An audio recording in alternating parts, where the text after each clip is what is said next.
Félix, bonjour. Bonjour Patrick. Qu'est-ce que tu fais au Salon de Nantes? Donc nous on présente la pêche en Norvège, la pêche en mer en Norvège sur Tjongford Lodge où nous avons deux gîtes que vous pouvez louer avec des bateaux qui viennent avec le gîte pour pêcher en Norvège. Alors, on va pêcher en Norvège. Qu'est-ce qu'on va chercher comme poisson quand on va en Norvège? Donc en Norvège, bien sûr, la première chose qui vient en esprit, c'est le flétan.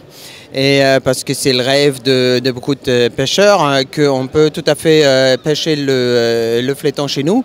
Et c'est tout à fait possible. Il y a beaucoup de gens qui croient que c'est difficile, il faut aller plusieurs fois, mais non. Si on vient spécifiquement pour le flétan et on respecte un peu la lune et les conditions, on devrait arriver à réaliser son rêve en une semaine. Alors, vous êtes basé où exactement en Norvège? Donc nous sommes à peu près au milieu du pays, donc à 1h30 du sud de Bodø. La plus grande ville après c'est Bodø, c'est là où il y a un petit aéroport national où vous pouvez arriver pour aller chez nous. Et alors, comment ça se passe une journée de pêche dans votre lodge là?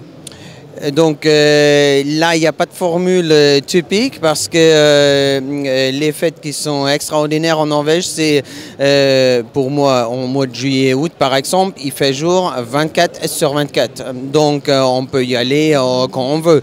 Moi, je ne suis pas trop du matin moi-même, donc des fois ça m'arrive que je pars à 4 h d'après-midi pour aller pêcher. Et si la pêche se déroule bien et tout va très bien, je rentre à 5-6 heures du matin le lendemain pour rentrer chez nous. Donc après on dort, on se fait une petite barbecue l'après-midi et on repart à la pêche. Il faut savoir, il fait jour 24/24 et ça c'est très agréable. Après bien sûr on peut suivre son rythme biologique si on veut, c'est chacun comme il veut. Et alors on navigue sur quoi comme bateau? Donc nous avons deux bateaux qui sont très bien équipés au niveau de équipement sauvetage et sécurité. Donc on a des bateaux en alu, un qui fait 7 mètres et l'autre qui fait 9 mètres de long, avec des moteurs de 250 chevaux qui les particuliers peuvent conduire en Norvège sans permis, sous condition qu'ils sont nés avant l'année 80. Okay. Alors comment je fais? Moi je veux partir en Norvège. Combien de temps il faut pour que le voyage soit intéressant, le voyage de pêche? Et comment je fais surtout pour réserver un voyage chez toi?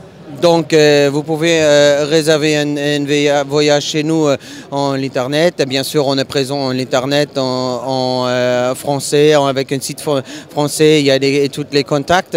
Vous pouvez nous contacter et vous pouvez louer le gîte et le bateau chez nous pour une semaine. Normalement, ça se fait par une semaine, on ne fait pas des jours, juste un jour, mais ça se fait par semaine. Et donc on loue par semaine. Il faut savoir, il y a le bateau et le gîte inclus. Donc on vous donne des clés pour le bateau et la maison et après vous faites comme vous voulez. Si vous souhaitez, il y a un guide, vous pouvez avoir le guide. Donc pour arriver, il y a des vols directs de Charles de Gaulle, Paris-Charles de Gaulle jusqu'en Oslo, la capitale de la Norvège. Donc et là il faut prendre un petit vol national de Oslo jusqu'à Bodø, qui n'est pas trop cher parce que voyager en avion c'est assez fréquent en Norvège parce qu'il y a des distances très grandes. Donc, et de là, soit ça dépend de la formule que vous voulez, on vous pose un Vito, un Mercedes Vito à l'aéroport. Si vous avez une grande groupe, 7-8 personnes, toutes les cannes à pêche et tout le tralala qu'on a besoin ou pas besoin. Donc on vous dépose la voiture, vous prenez la voiture, c'est inclus dans la semaine que vous pouvez utiliser pour pêcher. Après, il y a également la possibilité d'arriver en speedboat jusqu'à chez nous à 2 km au port de village où on peut venir vous chercher. Okay. Eh ben dis donc, c'est un joli programme que tu me proposes là. Bon ben écoute, je vous invite, si vous voulez aller dans une destination un petit peu hors du commun, la Norvège, pour aller à la pêche, contactez Félix. On redonne le nom du lodge? Tjongford Lodge. Ok, bah écoute, merci. Le salon, ça s'est bien passé? Super jusqu'à là. Merci Patrick. Ok, merci à toi. Au revoir Félix.